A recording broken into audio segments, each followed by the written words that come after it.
ইসলামে মানুষের জীবনের মূল্য কতটুকু? কেউ অন্যায়ভাবে হত্যা করলে তার কী ধরনের শাস্তির কথা বলা হয়েছে? ইসলামে মানুষের জীবনের মূল্য যে কোনো বিষয়ের চাইতে সবচেয়ে বেশি। নবী করিম সাল্লাল্লাহু আলাইহি সাল্লাম তার বিদায় হজের ঐতিহাসিক ভাষণে বলেছিলেন, আজকের এই দিনটি যেরকম সম্মানিত, আরাফাত দিন ছিল, জুমার দিন ছিল, যে জায়গাটি যেরকম সম্মানিত, এই মাসটি জিলহজ মাসটি যেরকম সম্মানিত, ঠিক তোমাদের প্রত্যেকের জীবন, তোমাদের সম্পদ, তোমাদের সম্ভ্রম, ইজ্জত একইভাবে সম্মানিত। অর্থাৎ আজকের এই সম্মানিত দিনের, সম্মানিত স্থানের সম্মানহানি করা যেরকম অপরাধ, তোমাদের কারোর জীবন, সম্পদ, সম্ভ্রম, ইজ্জত এগুলোর হানি করাও একই রকম অপরাধ।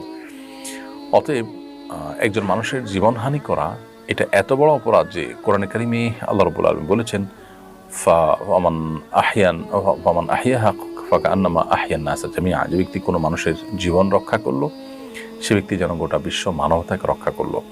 আর যে ব্যক্তি কোনো একজন মানুষকে হত্যা করলো সে ব্যক্তি যেন গোটা বিশ্ব মানবতাকে হত্যা করলো। এটা এত বড় অপরাধ, এত জঘন্য অপরাধ যে একজনকে বাঁচানো মানে গোটা বিশ্ব মানবতাকে বাঁচানো, আর একজনকে শেষ করা মানে গোটা বিশ্ব মানবতাকেই শেষ করা। তো এই জন্য একজন মুসলমান এই ধরনের পাপাচারের ব্যাপারে সর্বোচ্চ সতর্ক থাকবেন যে তার দ্বারা যেন কোনো মানুষ হত্যা না হয়। আর যদি কেউ কোনো মানুষকে হত্যা করেন ইচ্ছাকৃতভাবে, জেনে শুনে ঠান্ডা মাথা যদি কোনো মানুষকে হত্যা করেন অন্যায়ভাবে, তো কোরআন কারীমে আল্লাহ তাআলা বলেছেন যে ফাজাযাউহু জাহান্নাম, তার শাস্তি হবে জাহান্নাম এবং সে সেখানে চিরকাল থাকবে। সে যদি এই হত্যাটাকে বৈধ মনে করে, হালাল মনে করে, তাহলে সেক্ষেত্রে সে সেখানে চিরকাল অবস্থান করবে। খুবই জঘন্য একটি কথা। সাধারণত কোনো কবিরা গুনাহে লিপ্ত হলে মানুষ জাহান্নামে চিরকাল থাকে না, কিন্তু কোনো কবিরা গুনাহে লিপ্ত হওয়াটাকে যখন মানুষ নিজের রাইট মনে করে, ন্যায্য মনে করে, কোনো মানুষের জীবনের কোনো মূল্য যখন তার কাছে থাকে না, তাকে যখন নির্বিচারে হত্যা করাটাকে বৈধ মনে করে নিজের স্বার্থ সিদ্ধির জন্য, তখন সেটা কিন্তু তার চিরকাল জাহান্নামে থাকার কারণ হবে, যেমনটি কোরআনে কারিমে বলা হয়েছে।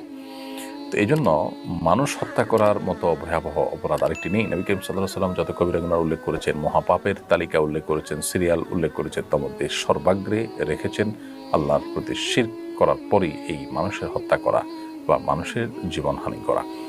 এই জঘন্য অপরাধ আজকাল ক্ষমতার জন্য, স্বার্থের জন্য, বিভিন্ন বিষয়ে বাদানুবাদ হলে অনেক সময় ইগোর কারণে আমরা এ ধরনের অপরাধে লিপ্ত হয়ে থাকি। আল্লাহ তাআলা আমাদেরকে হেফাজত